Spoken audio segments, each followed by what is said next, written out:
सबका स्वागत करती हूँ अपनी हिंदी की क्लास में।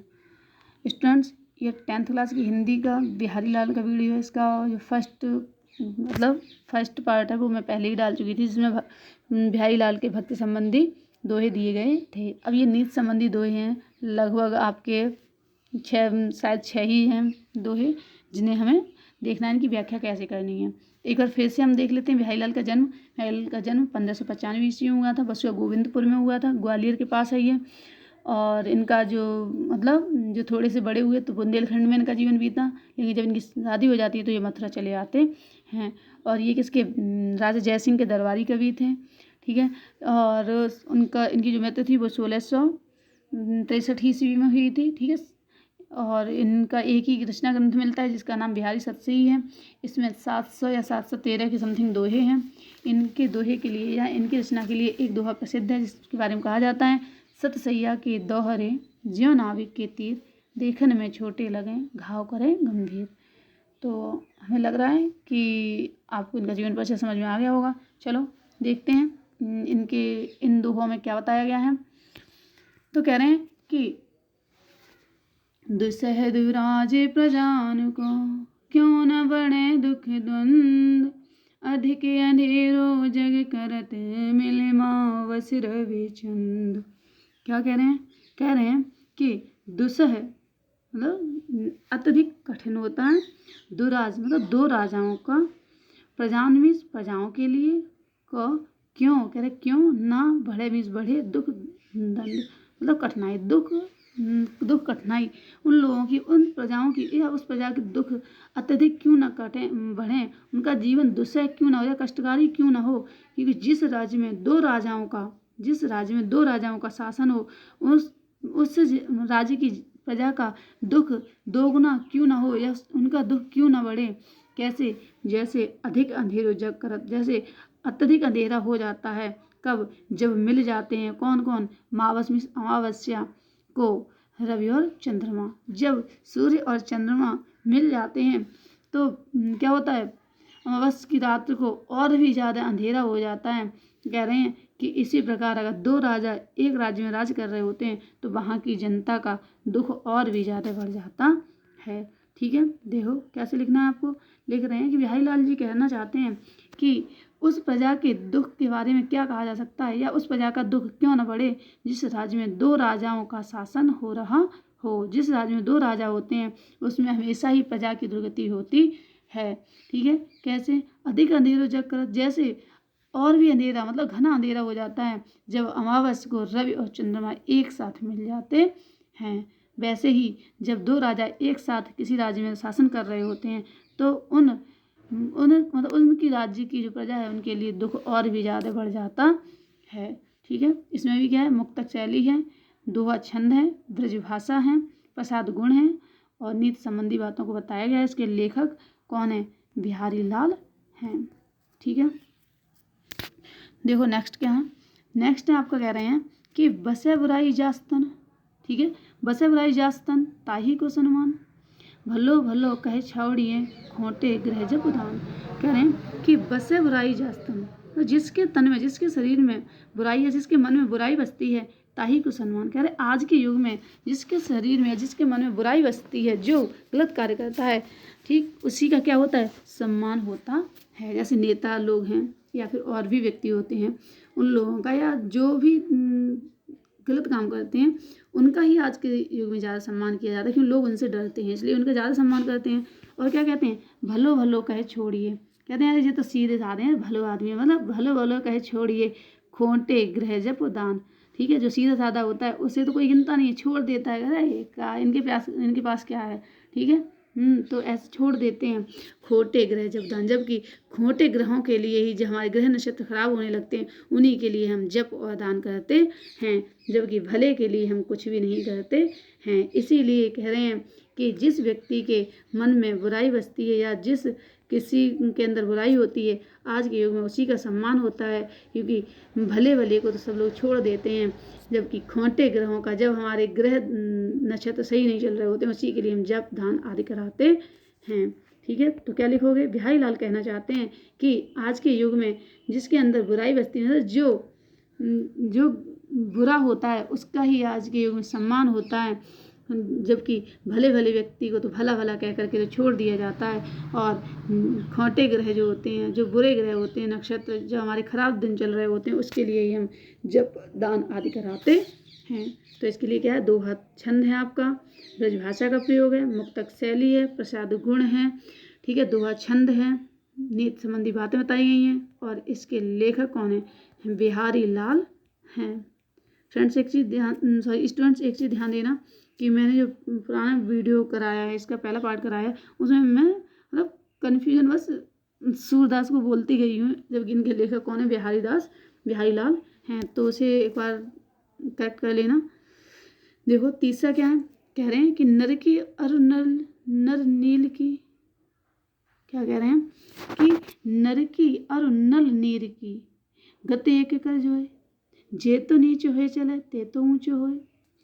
देख लो, कह रहे नर मीन्स मनुष्य, और नल के नीर की मतलब मनुष्य और नल के पानी की गति एक कर जो, एक ही गति होती है, मतलब दोनों की एक ही गति होती है, चाहे वो मनुष्य हो या फिर नल नीर या फिर नल का पानी हो। नल का पानी और मनुष्य की एक ही स्थिति होती है। क्यों, जे तो नीचे हुए चले, मतलब जितना नीचे, जितना झुक कर के मनुष्य चलता है उतना ही ऊंचा होता है। मतलब जितना मनुष्य दूसरों का सम्मान करके चलता है उतना ही वो समाज में सम्मान पाता है। और जितने नीचे, हम जब बोरिंग कराते हैं तो जितना नीचे नल की खुदाई करते हैं, जितना नीचे पानी खुदाई करके ले जाते हैं, जितनी नीचे बोरिंग करा देते हैं, उतना ही मीठा पानी हमें प्राप्त होता है, उतना ही अच्छा पानी हमें प्राप्त होता जाता है। तो इसीलिए कहा है उन्होंने, कितने, बिहारीदास ने, बिहारीदास जी कहते हैं कि मनुष्य और नल के पानी की एक ही स्थिति होती है, एक ही गति होती है, क्योंकि जितने नीचे हम नल की खुदाई कराते हैं उसका पानी उतना ही अच्छा प्राप्त होता है। वैसे ही जो मनुष्य जितना दूसरों को झुक कर चलता है, दूसरों का सम्मान करके चलता है, वो उतना ही ऊंचा होता जाता है, मतलब वो उतना ही समाज में सम्मान पाता जाता है। ये तो इसमें जो आपका दोहा है वो जो मतलब छंद है वो दोहा है, और शैली आपकी इसमें मुक्तक शैली का प्रयोग हुआ है, प्रसाद गुण है, ब्रजभाषा है, लेखक बिहारी लाल हैं, और जो बातें बताई गई वो नीति संबंधी बातें बताई गई हैं। ठीक है, चलो देख लेते हैं इसका नीचे वाला, देख लेते हैं क्या कह रहे हैं। कह रहे हैं कि बढ़त बढ़त संपत सलिल, बढ़त बढ़त संपत सलिल, मन सरोज बढ़ जाए, घटत घटत सुफिर न घटे, बर समूल कमलाए। क्या कह रहे हैं कि बढ़त बढ़त संपत सलिल, मतलब बढ़ते बढ़ते जो आपका संपत सलिल, संपत्ति मीन्स है धन, ठीक है, धन का लालच बढ़ते बढ़ते, तो मतलब हमारी जो आकांक्षाएं वो बढ़ती चली जाती हैं, एक पूरी होती है, दूसरी बढ़ जाती है, दूसरी पूरी होती है, तीसरी बढ़ जाती है, मन सरोज बढ़ जाए। कह रहे जैसे ही जैसे हमारी इच्छाएं पूरी होती जाती हैं वैसे ही हमारे मन रूपी कमल भी मतलब खिलता जाता है, बढ़ता जाता है, हमारी इच्छाएं भी बढ़ती जाती हैं। लेकिन घटत मतलब जब हमारी इच्छाएं बढ़ती हैं तो हम गलत कार्य करते चले जाते हैं, कुछ ना कुछ अपनी इच्छाओं को पूरा करने के लिए हम कुछ ना कुछ ऐसा कार्य कर जाते हैं जो हमें आगे परेशानी देता है। कह रहे हैं लेकिन घटत घटत फिर न घटे, फिर घटे बर समूल कमलाए। कह रहे हैं लेकिन जब एक बार ये लालच हमारा बढ़ते बढ़ते तो बढ़ जाता है, लेकिन फिर ये घटता नहीं है, लेकिन जिस दिन घटता है उस दिन हमारा पूरी तरीके से विनाश करा देता है। समूल मीन्स जड़ से, कुमलाए मीन्स कुमला जाती है या नाश करा देता है। ठीक है, क्या कह रहे हैं कि हमारा लालच बढ़ते बढ़ते तो हमारा लालच बढ़ता चला जाता है, लेकिन फिर वो क्या होता है, मन मतलब अत्यधिक बढ़ जाता है, मन रूपी सरोज बहुत बढ़ जाता है। लेकिन घटत घटत सुनना फिर घटा, कहते घटते घटते फिर ये नहीं घटता, हम कितना भी चाहें कि ये घट जाए, नहीं घटता है। जिस दिन घटता है उस दिन हमारा संपूर्ण नाश करा देता है। तो हमें क्या नहीं करना चाहिए, हमें कभी भी अत्यधिक इच्छाओं को नहीं बढ़ाना चाहिए, किसी भी चीज़ का लालच नहीं करना चाहिए। इसमें भी दोहा छंद है आपका, मुक्तक शैली है, बिहारी लाल इसके लेखक हैं, ब्रजभाषा का प्रयोग हुआ है, और इसमें क्या है, नीति संबंधी बातों को बताया गया है। बढ़त बढ़त में अनुप्रास अलंकार है, संपत सलिल में अनुप्रास अलंकार है। ठीक है, देखो नेक्स्ट देख लेते हैं। जो चाह चटक न घटे, कहें अगर आप चाहते हैं कि चटक न घटे, मतलब जो चमक है आपकी, जो आपका मान सम्मान है वो न घटे, आप चाहते हैं हमारा जो मान सम्मान है वो कम ना हो, और मैल हो न, मतलब हमारे चरित्र है वो गंदा ना हो, या हमारे चरित्र पर कोई उंगली ना उठाए, हम हमेशा अच्छे व्यक्ति बने रहें। रज राजस न छुआइए, तो क्या ना करो, तो आप मतलब जो राजसी ऐशो आराम राजा महाराजाओं जैसी ज़िंदगी होती है न छुपाइए, उसे अपने पास कभी भी ना आने दें। मतलब उस ज़िंदगी को अपने पास ना आने दें या उन गुणों को अपने अंदर ना आने दें, जैसे मीठ मांस या फिर शराब है या लालच है, इन सब चीज़ों को अपने पास खुद से ना छुपाइए। नेह चीकनो चित्त, और ना ही रज राजस कह रहे हैं कि रज राजस न छुपाइए तो नेह चिकनो चित्त, क्योंकि चिकनाई पर मतलब जो तेल होता है, चिकना मीन्स जो चिकनी वस्तु होती है, जो तेल होता है, उसी पर क्या होता है, मिट्टी बहुत ज़्यादा चिपकती है। क्या कह रहे हैं, जो अगर आप चाहते हो कि चटक ना घटे, ठीक है, अगर आप चाहते हैं कि आपके वस्त्रों की या आपकी खुद के मान सम्मान की चमक कम ना हो और आपका जो चरित्र है वो मैला ना हो, गंदा ना हो, तो आप क्या ना करें, रज राजस मतलब राजसी धूल को, राजसी धूल का मतलब है किसी भी गंदगी को या किसी भी गलत कार्य को अपने तक ना आने दें, क्योंकि चिकनी वस्तु में ही क्योंकि चिकनी वस्तुओं पर ही मिट्टी अत्यधिक चिपकती है। क्योंकि जो जिनकी सोच गलत होती है या जिनके अंदर गुण खराब होते हैं, उन्हीं व्यक्ति को मतलब उन्हीं व्यक्तियों के चरित्र पर उंगली उठाई जाती है या उन्हीं लोगों के लिए सबकी दृष्टि गलत होती है। ठीक है, तो अब आपको इसका अर्थ समझ में आया होगा क्या? फिर से एक बार देख लो। बिहारीलाल कहते हैं कि अगर आप चाहते हैं कि आपका मान सम्मान कम ना हो और आपके चरित्र मतलब आपका जो मन है वो मैला ना हो या फिर आपका चरित्र गंदा ना हो, तो आप क्या करें, जो राजसी धूल है मतलब जो आपके अंदर जो मांस मदिरा आदि के गुण हैं या फिर जितने भी गलत कार्य हैं, उनको आप बिल्कुल उनके पास तक आप न जाएं, बिल्कुल भी ना छुएं, लोभ मोह में ना पड़ें, क्योंकि अत्यधिक चिकनी वस्तुओं पर ही मिट्टी अत्यधिक चिपकती है। क्योंकि जो गलत लोग होते हैं उनकी संगत भी बहुत बुरी होती है। ठीक है, तो इसमें भी क्या हुआ, दोहा छंद हो गया है आपका। भाषा कौन सी होगी, ब्रज हो गई है। मुक्तक शैली है, प्रसाद गुण है, इसके लेखक बिहारी लाल हैं। अब क्या कह रहे हैं, बुरो बुराई जो तजे, ठीक है, कह रहे हैं बुरा बुराई, बुरा व्यक्ति अगर बुराई भी तज देता है, बुरा मीन्स बुरा व्यक्ति अगर अपनी बुराई को छोड़ भी देता है, पूरी तरीके से तज भी छोड़ देता है, तो चित्त खरोड़ रहा तब भी चित्त में उसका मतलब जो चित्त मतलब उसकी जो दृष्टि है खरी, जो उसकी खरी दृष्टि है, उसका जो बनावट है, उसे देख करके डर लगता है। अगर कोई भी बुरा व्यक्ति बुराई छोड़ दे लेकिन फिर भी उसे देख करके डर लगता है, ज्यों निकलंक मयंक को लग जाए, कह रहे हैं कि जैसे निकलंक, कोई भी कलंक नहीं है चंद्रमा, मयंक भी चंद्रमा में, जैसे निष्कलंक चंद्रमा को देख करके भी लोग कहते हैं गने लोग उत्पात, क्या करते हैं, फिर भी लोग संभावना करते हैं, किसकी संभावना करते हैं, सभी लोग फिर भी अमंगल की संभावना करते हैं। क्या कह रहे हैं, ये कहते हैं तुम्हारा चंद्रमा खराब चल रहा है, या फिर ऐसे जो नक्षत्र ग्रहों की बात करते हैं उनकी बात की जा रही है। क्या कह रहे हैं जो बुराई जो होता है, कह रहे हैं अगर बुरा व्यक्ति बुराई छोड़ भी देता है तब भी उसका जो खरा चित्त होता है वो डराता है, मतलब उसके पास जाने में फिर भी डर लगता है।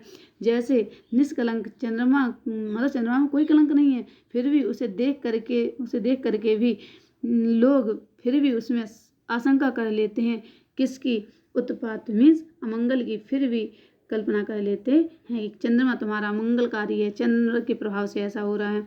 ठीक है, तो आपको आशा करते हैं आपको इसका जो अर्थ है वो समझ में आया हो। आप क्या लिखोगे, आप लिखोगे बिहारी लाल जी कहना चाहते हैं कि अगर एक बुरा व्यक्ति अपनी बुराई छोड़ भी देता है और एक अच्छा व्यक्ति बन जाता है, फिर भी उसे देख करके लोग हमेशा डरते रहते हैं, सशंकित बने रहते हैं, जैसे निष्कलंक चंद्रमा को देख करके भी लोग अमंगल की आशंका कर लेते हैं। ठीक है, इसमें भी दोहा छंद है आपका और भाषा ब्रज है, मुक्तक शैली का प्रयोग हुआ है, प्रसाद गुण है, लेखक इसके कौन है, बिहारी लाल हैं। लास्ट है हमारा, देख लो क्या कह रहे हैं, कह रहे स्वार्थ सुकृत न श्रम बथा, कह रहे स्वार्थ सुकृत मतलब कहने से न मीन्स नहीं, श्रम बथा मतलब कोई भी गलत कार्य देख विहंग विचार। कह रहे हैं कि हे मनुष्य, मतलब ऐसे मतलब सॉरी यहाँ पे बाज पराए पान पर तू पच्छिन्न मार। क्या कह रहे हैं कि ये देखो, ये कहाँ की, ये राजा जयसिंह के लिए लिखा था, किसने, मतलब बिहारी लाल ने लिखा था राजा जय सिंह के लिए। वो राजा जय सिंह को ये समझाना चाह रहे थे कि मतलब जैसे बाज का जो प्रयोग है वो इन्होंने किसी राजा जय सिंह के लिए किया है, कि मतलब पच्छन का मतलब है कि तुम छोटे छोटे राजाओं से क्यों कर रहे हो स्वार्थ सुकृत कर, अपने स्वार्थ के चक्कर में न श्रम, अपने जो श्रम को व्यर्थ में बर्बाद ना करो। मतलब तुम जो लड़ाई कर रहे हो छोटे छोटे राजाओं स्वार्थ व छोटे छोटे राजाओं से जो लड़ाई कर रहे हो वो बेकार है। देख विहंग विचार मतलब कह रहे हैं कि विचार करके देखो हे राजा जयसिंह, तुम विचार करके देखो कि तुम स्वार्थ के चक्कर में अपने जो आपके छोटे छोटे राजा हैं उनसे क्या कर रहे हो, अब मतलब उनसे लड़ाई करके या उनसे युद्ध करके अपना श्रम बेकार कर रहे हो।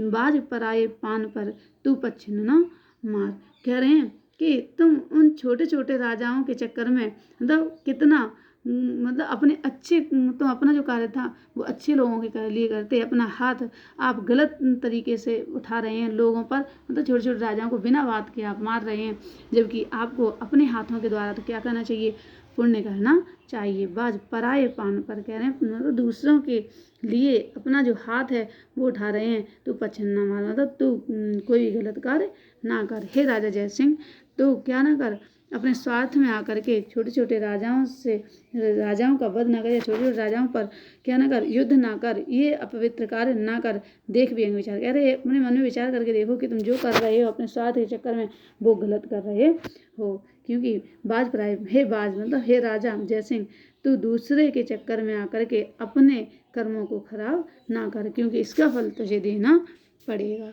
ठीक है, इसमें भी आपका क्या है, मुक्तक शैली है, 2 छंद हैं और प्रसाद गुण हैं, ब्रजभाषा है, और इसके लेखक जो हैं वो कौन है, बिहारी लाल हैं।